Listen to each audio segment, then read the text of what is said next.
Hello friends, welcome to Shailuna Kapuganti channel. అందరికీ నమస్తే అండి. గోదాదేవి ఆచరించి తరించినటువంటి ధనుర్మాస వ్రతంను తను ఏ విధంగా ఆచరించిందో మనందరి కొరకు తిరుప్పావైన ఒక దివ్య ప్రబంధంగా అందించింది. ఇది 30 పాసురాల మణి దీప ప్రబంధం. 8 పాసురాల గురించి మనం ముందు వీడియోలో చెప్పుకున్నాం కదండి. ఈరోజు 9వ పాసురం ఏమిటో తెలుసుకుందాం.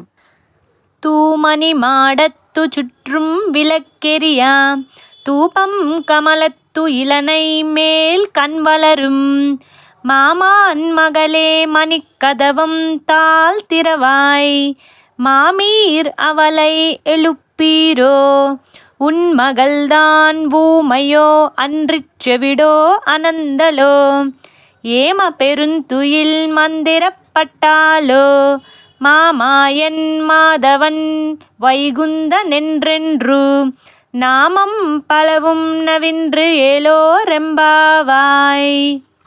ఈరోజు 9వ పాసురంలో గోదాదేవి తనతో పాటు వ్రతం చేయడానికి రానటువంటి 10 మంది గోప బాలికలలో 4వ బాలికను నిద్ర నుండి ఏ విధంగా మేల్కొల్పుతుందో వివరిస్తుంది. మన గోదాదేవి ఆ 4వ బాలిక గృహం దగ్గరికి వెళ్తుందట. వాళ్ళ ఇంటి చుట్టూ కూడా, అంటే మొత్తం చుట్టూ ప్రహరీ గోడలు లేదా ఇంటి తలుపులు కిటికీలు ఆ చుట్టూ కూడా మణిమాణిక్యాలతో తాపడం చేసి ఎంతో కాంతివంతంగా నిర్మించి ఉందట. ఆ ఇంటి చుట్టూ కూడా దీపాలు వెలుగుతూ ఉన్నాయి. కిటికీల నుంచి తల్లి చూసినప్పుడు లోపల నుండి చక్కగా అగరుధూపములు గుమగుమలాడుతూ వస్తుందంట. ఆ నిద్రిస్తున్న గోపబాలిక మరెవరో కాదు, స్వయానా గోదాదేవికి మేనత్త మేనమామల పుత్రిక. ఇదంతా చూసి మన గోదాదేవి ఆ నిద్రిస్తున్నటువంటి బాలికతో ఈ విధంగా అంటుంది.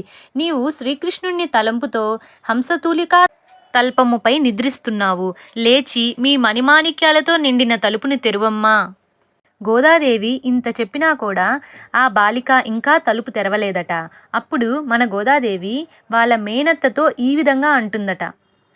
మేనత్త గారు, మీరైనా మీ అమ్మాయిని లేపి పంపించండి. ఏమమ్మా, మీ అమ్మాయి మూగదై ఉన్నదా, లేదా చెవిటి అయి ఉన్నదా, లేదా అలసిపోవడం వల్ల బద్దకిస్తున్నదా? అది కూడా కాకపోతే ఆమె నిద్ర లేవకుండా ఎవరైనా మంత్రించారా, లేక అడ్డుపడుతున్నారా అని మన గోదాదేవి వాళ్ళ మేనత్తకి వినపడేలాగా పెద్దగా పిలుస్తుంది. ఎన్నో ఆశ్చర్యకరమైన క్రియా విశేషాలు మరియు పరాక్రమవంతుడు అయిన మన శ్రీకృష్ణుని యొక్క కళ్యాణ గుణాలను తలుచుకుంటూ ఉండక, లేచి రామ్మ, మనం అందరము కలిసి భగవన్ నామస్మరణ చేద్దాము, కృష్ణ సన్నిధికి చేరుదాము అని నిద్రిస్తున్నటువంటి 4వ గోప బాలికను నిద్ర నుండి మేల్కొల్పి తనతో పాటు వ్రతాన్ని చేయడానికి తల్లి తీసుకుని వెళ్తుంది.